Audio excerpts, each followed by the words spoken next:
प्रिय विद्यार्थियों, आज हम प्रशासनिक चिंतक प्रमुख समाजशास्त्री नौकरशाही की आदर्श रूप मॉडल को प्रस्तुत करने वाले मैक्स वेबर के बारे में चर्चा करेंगे। ये हमारे एडमिनिस्ट्रेटिव थिंकर का इम्पोर्टेंट टॉपिक है, जो कि एमए फाइनल और बीए पार्ट 3 के सिलेबस में है और दोनों ही क्लासेस के विद्यार्थियों के लिए यूजफुल है। नौकरशाही की अवधारणा के जनक प्रसिद्ध समाजशास्त्री तथा प्रसिद्ध प्रशासनिक विचारक मैक्स वेबर माने जाते हैं। इन्हें तुलनात्मक लोक प्रशासन अध्ययन का प्रमुख प्रतिपादक भी माना जाता है। वेबर ने नौकरशाही को प्रशासन की एक तर्कपूर्ण व्यवस्था माना है और नौकरशाही के आदर्श प्रारूप की इन्होंने रचना की है। और जो इनका आदर्श प्रारूप है वो एक नौकरशाही की महत्वपूर्ण अवधारणा है। वेबर ये मानते हैं, उन्होंने कभी भी नौकरशाही की परिभाषा नहीं दी है। उनका ये मानना है कि नौकरशाही की चाहे कितनी भी आलोचनाएं की जाए, लेकिन सरकारी कार्यालय में बैठे कर्मचारी के बिना प्रशासन संबंधी कोई कार्य नहीं किए जा सकते। वेबर के लिए नौकरशाही नियुक्त अधिकारियों का मात्र एक प्रशासनिक ढांचा है। वेबर ने नौकरशाही को एक तर्कपूर्ण व्यवस्था मानते हुए इसके दो दृष्टिकोण बताए हैं, एक संगठन के रूप में नौकरशाही और तार्किक नियम प्राधिकार के रूप में नौकरशाही। वेबर के आदर्श प्रारूप नौकरशाही की विशेषताएं स्क्रीन पे हैं। वेबर का यह मानना था कि किसी भी संगठन में, वास्तविक जगत में, व्यवहारिक रूप में आदर्श रूप प्रतिमान नौकरशाही की विशेषताएं उपलब्ध हो यह आवश्यक नहीं है, और यदि ये उपलब्ध नहीं है तो इसका मतलब ये है कि उस संगठन का अभी नौकरशाहीकरण नहीं हुआ है। तो उन्होंने कुछ ये विशेषताएं बताई हैं, जिनको हम एक एक करके देख लेते हैं। लगभग 15-17 है। पहली विशेषता नौकरशाही की वो बताते हैं कि नौकरशाही के अंतर्गत स्पष्ट श्रम विभाजन होता है। स्पष्ट श्रम विभाजन का मतलब है कि संगठन में जो कर्मचारी काम कर रहे हैं, उनके कार्यों का जो वितरण है वो एक निर्धारित तरीके से स्पष्ट रूप से कर दिया जाता है। सब कर्मचारियों को अपना कार्य पता होता है।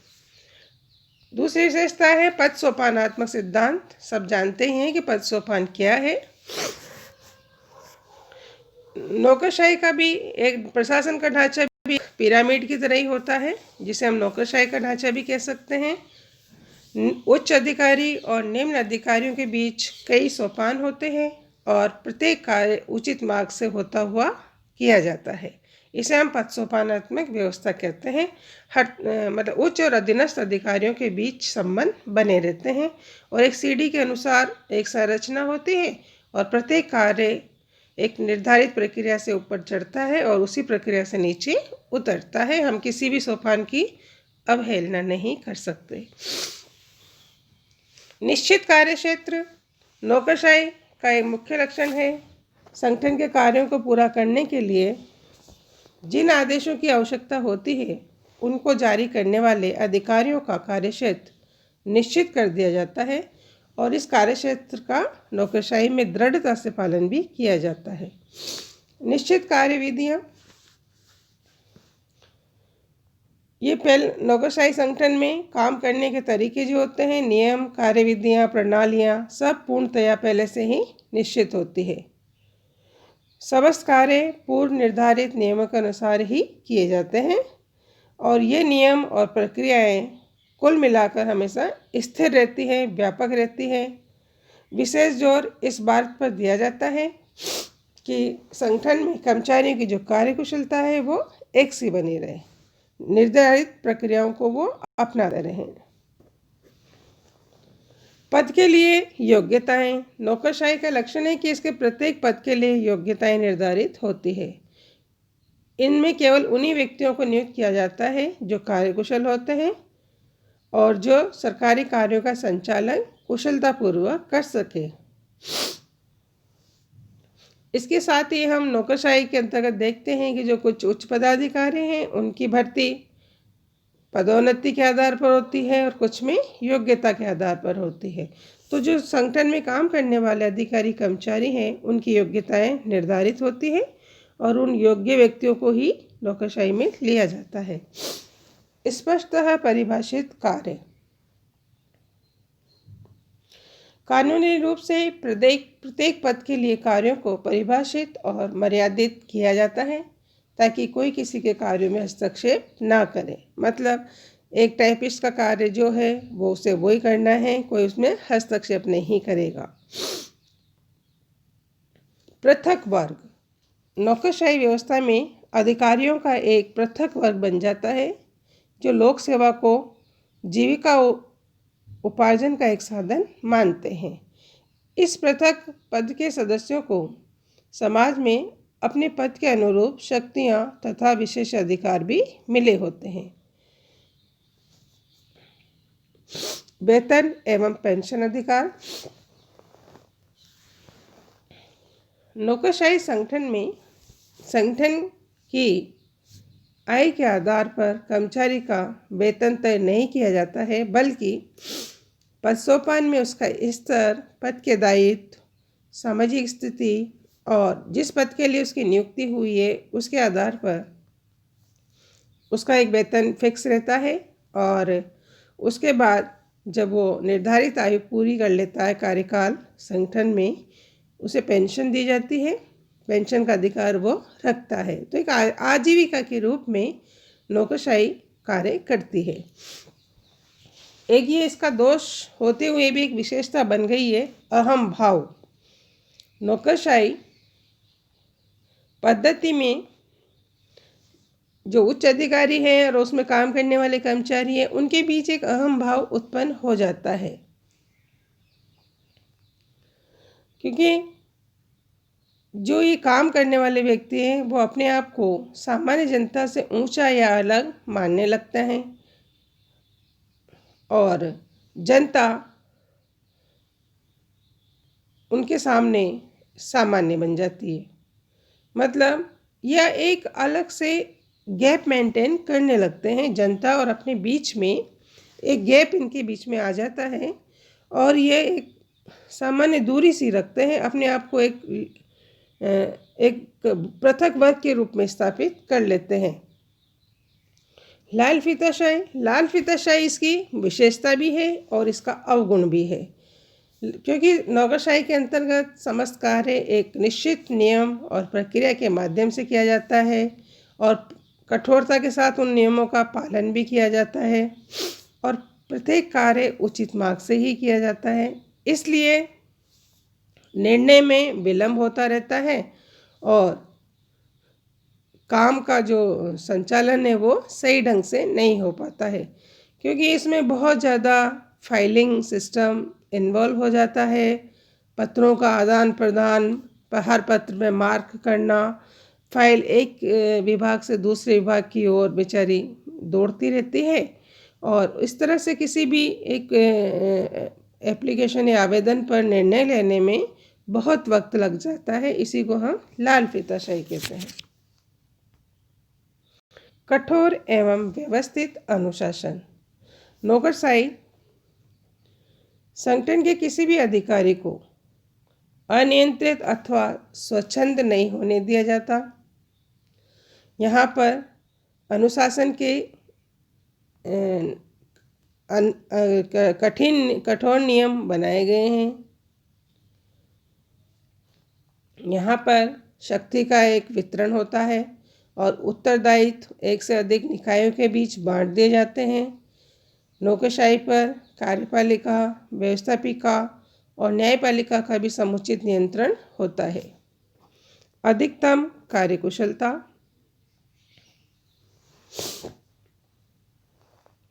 वेबर के अनुसार विशुद्ध नौकरशाही तकनीकी दृष्टि से अधिकतम कुशलता प्राप्त करने में समर्थ होती है। नौकरशाही के अंतर्गत जो काम करने वाले अधिकारी और कर्मचारी हैं वो अपने कार्यों में पारंगत होते हैं और कुशल होते हैं। वो पक्षपात रहित रूप से कार्य करते हैं। उचित समन्वय और नियंत्रण उनके कार्यों के बीच में रहता है। एक ही कार्य को लंबे समय तक करते हुए उनके बीच कार्यों में कुशलता पनपती है, तो हम नौकरशाही में अधिकतम कार्यकुशलता को पाते हैं। अवैधानिक संबंध।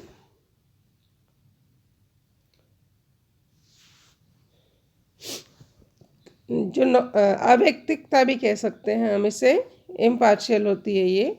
नौकरशाही संगठन में जो कर्मचारियों के बीच संबंध होते हैं वो अव्यक्तिगत होते हैं। निर्णय हमेशा संगठन में औचित्य के आधार पर लिए जाते हैं, व्यक्तिगत आधार पर नहीं। और व्यक्तिगत संबंध, भावनाओं और इनसे ये परे रहती हैं। व्यक्तिगत भावनाएं नौकरशाही पर अपना प्रभाव नहीं रखती है। मतलब एक यांत्रिक की भांति व्यक्ति या कर्मचारी इसमें कार्य करता रहता है। यहाँ पर व्यक्तिगत संबंध और प्रोफेशनल संबंध को एकदम अलग रखा जाता है। व्यक्ति को यदि कोई व्यक्तिगत कार्य है तो वह अपना अवकाश लेके उस कार्य को करता है और व्यक्तिगत भावनाएं अब उसके कार्यों में हावी नहीं हो सकती है। जब एक बार उस संगठन में उसका प्रवेश हो जाता है तब उसे ये भूल जाना चाहिए कि वो क्या है। उसे ध्यान रखना चाहिए कि वो एक कर्मचारी है और उसे ये काम करने हैं। यह है अव्यक्तिकता या अवैधानिकता। आधिकारिक रिकॉर्ड। नौकरशाही संगठन में जो भी कार्य किया जाता है उसका एक रिकॉर्ड रखा जाता है और उसे संभाल के भी रखा जाता है, क्योंकि सूचना के अधिकार के तहत कोई भी किसी भी प्रकार की सूचनाएं मांग सकते हैं, इसलिए हर चीज़ लिखित में होती है। अमूर्त नियमों की संगत व्यवस्था। नौकरशाही संगठन में जो नियम निर्धारित किए गए हैं उन्हीं के आधार पर समुचित कार्रवाई का नियमन किया जाता है और इन नियमों का समुचित प्रशिक्षण कर्मचारियों को दिया जाता है। कई बार तो प्रवेश के पूर्व की शर्त भी बना दिया जाता है ऐसे प्रशिक्षण को, ताकि कर्मचारी जब नौकरशाही संगठन में प्रवेश करें तो पूर्णतया प्रशिक्षित हो। संगठन के अंतर्गत अमूर्त नियमों की एक संगत व्यवस्था होने के कारण कार्यों में एक रूपता बनी रहती है और विभिन्न कार्यों के बीच एक समन्वय बनाए रखना आसान हो जाता है, क्योंकि सभी व्यक्ति उन नियमों से बंधे होते हैं। उन्हीं नियमों की पालना करनी उनको आवश्यक होती है। सारे कार्य नियमों के अनुसार होती है जिनकी जानकारी उन्हें होती है, इसलिए कहीं भी कार्यों में दोहरापन नहीं होता है और कार्यों में एक समन्वय बना रहता है। कार्य सुचारू रूप से चलता रहता है। आजीवन सर्विस। नौकरशाही संगठन में काम करने वाले कर्मचारी निर्धारित वेतन और पेंशन व्यवस्था प्राप्त करते हैं। वो इस संगठन को आजीविका के रूप में अपनाते हैं। एक बार संगठन में आ गए, सरकारी नौकरी में आ गए हैं, तो वो रिटायरमेंट तक इस नौकरी में सर्विस में बने रहते हैं और आफ्टर रिटायरमेंट उन्हें वो सब फ़ायदे भी दिए जाते हैं। तो एक कैरियर के रूप में इस सर्विस को अपनाते हैं नौकरशाही के कर्मचारी। औपचारिक निर्व्यक्तिकता। वेबर के अनुसार नौकरशाही संगठन का एक आदर्श अधिकारी अपने कार्यालय का संचालन औपचारिक निर्भीकता की भावना से करता है। वह न तो किसी के प्रति दुर्भावना रखता है और न किसी के प्रति लगाव प्रकट कर सकता है। यह दृष्टिकोण अधिकारियों को सभी व्यक्तियों के प्रति समान आचरण करने को प्रोत्साहित करता है। मतलब किसी का न लाभ पहुंचाना और न किसी को हानि पहुंचाना, इन्हें समान रूप से सबके साथ व्यवहार करना होता है और सारे कार्य नियमों के अनुसार करते रहना है। तो ये हमने नौकरशाही की विशेषताएं देखी। अब हम इसकी आलोचनाएं, वेबर ने भी कहा है कि नौकरशाही की आलोचनाएं अधिक हुई है, इसके दोषों की गणना अधिक की जाती रही है, परंतु हम इस बात से इनकार नहीं कर सकते, हम नौकरशाही को न अपनाएं ऐसा नहीं कर सकते। इस बात से इनकार नहीं किया जा सकता कि नौकरशाही को समाप्त कर दिया जाए, क्योंकि किसी भी सरकारी कार्य का संचालन संगठन में बैठे हुए कर्मचारियों के बिना नहीं किया जा सकता। इसलिए ये एक आवश्यक बुराई या अनिवार्य बुराई भी कही जा सकती है। हमें इसे बुराइयों के साथ ही अपनाना होगा नौकरशाही को। हम इसको नहीं अपनाएं, अनदेखा नहीं कर सकते। नौकरशाही के बिना कोई भी प्रशासनिक कार्य नहीं किया जा सकता। नौकरशाही की सबसे बड़ी आलोचना यह कहकर की जाती है कि इसमें प्रशिक्षक अयोग्यता होती है। मतलब एक रूटीन पर ही व्यक्तियों को ट्रेन करते चले आ रहे हैं, उसमें कोई सुधार नहीं किया जाता है, परिस्थितियों के अनुसार उन्हें अलग से ट्रेन नहीं किया जाता है। नौकरशाही में कठोरता इस सीमा तक पाई जाती है कि व्यक्ति के अपने व्यवसाय और कार्य के प्रति मानसिक संताप होने लगता है। जैसा कि बर्नआउट ने इस स्थिति के लिए व्यावसायिक विकृति का भी प्रयोग किया है। जो वेबर के आलोचक हैं वो ये मानते हैं कि वो इतने मानसिक रूप से वो इतने वो हो जाते हैं व्यक्ति वहाँ काम करते हुए, क्योंकि उन नियमों की कठोरता इतनी ज़्यादा होती है, कई बार व्यक्ति झटपट आ जाता है। वो सोचता है इस कार्य को हम ऐसे भी कर सकते हैं, बट नियम कहता है कि नहीं, इसको ऐसे करना है। तो इस तरह से उनमें एक असंतोष सा जन्म लेने लगता है। नौकरशाही में हमेशा लचीलेपन का अभाव रहता है। वो नियमों को तोड़ मरोड़ कर प्रस्तुत नहीं कर सकते हैं, उन्हें अपने नियमों को फॉलो करना होता है। इसके अंतर्गत हम नियमों को ही साधन बना लेते हैं। हमारा लक्ष्य तो भूल जाते हैं, जनता की सेवा करना, और नियमों पर विशेष ध्यान लेते हैं, वो हमारे साध्य बन जाते हैं और लक्ष्य हमारे साधन का स्थान ले लेते हैं। लकीर के फ़कीर होते हैं नौकरशाही के, वो कोई इसमें संशोधन नहीं चाहते हैं। बदलती हुई परिस्थितियों के अनुसार वो अपने आप को नहीं ढालना चाहते। एक ढर्रे से जो प्रशासन चलता आ रहा है उसी को ये सहजता से अपनाते चलते हैं, उसमें कोई परिवर्तन नहीं चाहते हैं। लाल पित्तशाही इसका सबसे बड़ा दोष है, क्योंकि सब काम एक निश्चित प्रक्रिया और उचित मार्ग से होता है, इसलिए हर कार्य में विलम्ब होता है। औपचारिकता निर्वाह पर अधिक बल दिया जाता है और इस औपचारिकता के कारण समय और धन की बर्बादी हम देखते ही हैं। कार्य की गति धीमी हो जाती है। औपचारिकता का परिणाम यह होता है कि सामान्य नियम हमारे लिए महत्वपूर्ण हो जाते हैं और जो उस कार्य की महत्ता है वो गौण हो जाती है।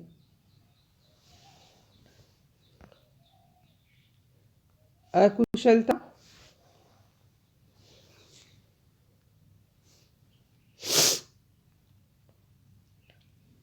नौकरशाही में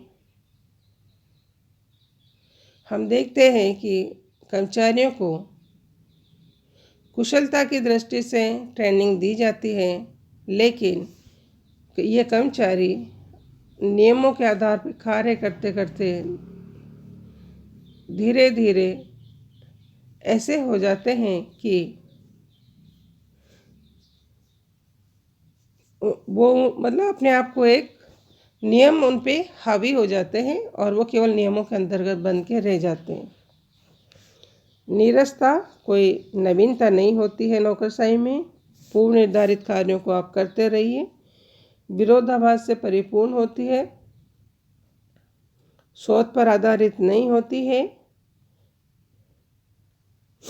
नौकरशाही के जो विचार हैं वेबर के, वो भी एक उपकल्पना के रूप में ही हैं। वेबर ने जो आदर्श रूप की बात की है, वो किसी संगठन में, यदि किसी भी संगठन में हम नौकरशाही के आदर्श प्रारूप की सभी विशेषताओं को अपना लेते हैं तो हम ये नहीं कह सकते हैं कि वो संगठन अधिक कार्यकुशल हो जाएगा। इसलिए कोई अनुसंधान पर आधारित आंकड़े उपलब्ध नहीं हैं। विभागवाद, एक विभागवाद या साम्राज्यवाद की प्रवृत्ति नौकरशाही में पनप गई है। सारा संपूर्ण संगठन विभागों में बटा हुआ है, टुकड़ों में बटा हुआ है, और व्यक्ति अपने कार्य को संपन्न कराने के लिए इन विभागों में ही उलझा रहता है। रूढ़िवादी प्रवृत्ति है। रूढ़ी नौकरशाही में जो कार्य किया जाता है वो परंपरागत ढंग से चलता आ रहा है। उनकी एक निश्चित भाषा शैली होती है, उनके लेटर लिखने की भी एक भाषा शैली है, और प्रतिदिन एक ही प्रकार का कार्य करने से एक अपरिवर्तनशीलता, नीरसता उत्पन्न हो जाती है।